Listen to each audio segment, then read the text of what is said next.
2-year, $104 million max extension to hang out with his son, Bronny James. 2024-25 season will be James's 22nd year in the league, matching Vince Carter for the most NBA seasons played all time. Unreal, dude. The longevity. Bronny and the Lakers have the second shortest odds to win the Pacific Division at plus 335. Suns are favored to win that division plus 210, while the defending division champ Clippers down to 4-1 after losing Paul George. The Sixers and free agency. So, Anita, let's start with you here. Do you think this Lakers squad is the team to bet on in the Pacific Division this year? Listen, I think this Pacific Division is wide open for the taking, right? I mean, it just seems like every team in this Pacific Division has lost somebody except the Lakers. LeBron James, as you said, making a deal not only for himself, but of course they add his son. He's got to be a happy camper going into this season. I thought going in he was going to give them a hometown discount so they could clear some cap space so they can get a 3. As we know, AD is there. It's LeBron. I don't know. Can they try to arrange a sign and trade with the Chicago Bulls for DeRozan? That would definitely be tempting. There's also Gary Trent out there that I think would be a good fit, who they can actually fit underneath. I think they're like just under $13 million in regards to their cap. At the end of the day, the one thing the Lakers are missing is three-point shooting. They need a guy who's going to hit from at least 40% from outside the three-point line. At the end of the day, I think the Lakers right now are the best team in the Pacific, so I'll roll with them. But in all honesty, I think this Pacific Division is just, it's for the taking for anyone, to be quite frank. You agree? I agree. It's definitely for the taking. Out of all the teams, I would be looking at the Lakers. I mean, Anita just made a lot of great points, piggybacking off all of that. But if you go back to last season, this was a really competitive division. I mean, the Lakers, they only ended 4 games back. And we know that they had many injuries throughout the entire season. And then just our typical Joe Fortin ball by process of elimination. Okay, take the Clippers out of the equation now that they've, of course, lost Paul George. As for the Suns, I don't really trust in that big 3, and I think some things could happen during free agency.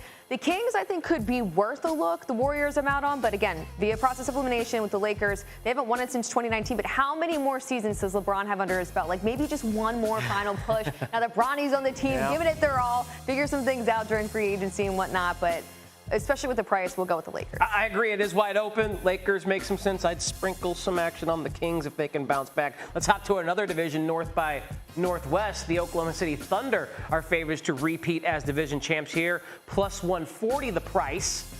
The Denver Nuggets, they're second favorites at plus 160. T-Wolves plus 225, while the Trailblazers and Jazz are 5-1. So now that we've laid out some odds here, Erin, what's your early lean in this division? This is so incredibly tough. Like when I saw this was going to be a question, I'm like, I don't know who to go with, but I'm going to, between all the teams, go with the Minnesota Timberwolves. Okay. And a lot of this comes down to the fact that their defense is really, really good. But if you look back to last year, I mean, all of these teams were extremely, extremely close. We talked about this down the stretch nonstop. But a part of this also comes down to Karl Anthony Towns. He only played in 62 games. He had that big injury during the season in which he missed some time, which then affected this as well. But they're still a stacked team. I mean, Karl Anthony Towns, Rudy Gobert, Anthony Edwards. What more could you want? And then pair that with a good defense. I'm looking at the Minnesota Timberwolves because some of these other teams I'm taking out of the equation, such as the Denver Nuggets. Eventually, we're going to see a down year for them, I believe. Then OKC would obviously be the closest in competition, but I just don't trust them just yet. Yeah, very difficult. These 3 teams on the top could finish 1, 2, 3 in the Western Conference as a whole. They are very, very good. Let's slide. Not the Raptors, you sure?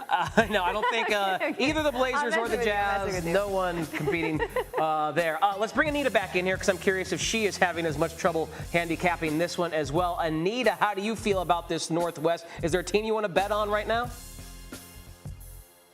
Tyler, I am not having a problem here. In fact, I have more conviction with this wager, more so than the Lakers, and that's OKC, baby. Give me the Thunder. Man, they've had a wealth of cap space coming in to get Isaiah Hartenstein from the Knicks. Huge, right? Like rebounding problems solved. Elite rim protector solved. Align him with Holmgren. They're going to have a big-time center on the court for the full 48 minutes. Then they bring in Alex Caruso, help them on the defensive side of the ball. They re-sign Wiggins, shooting 49% from three, along with Isaiah Joe, 42% from three. They finished third best offense in the West, fourth best defense in the West, and they just got better. So for me, as you can see, my body language, a lot more conviction. I love this. I love playing the Thunder coming out of this division. Wanna try to post at what I look like. Think I'm gonna try to wear, pull up long range. Jimmy with the heat, I'm on fire.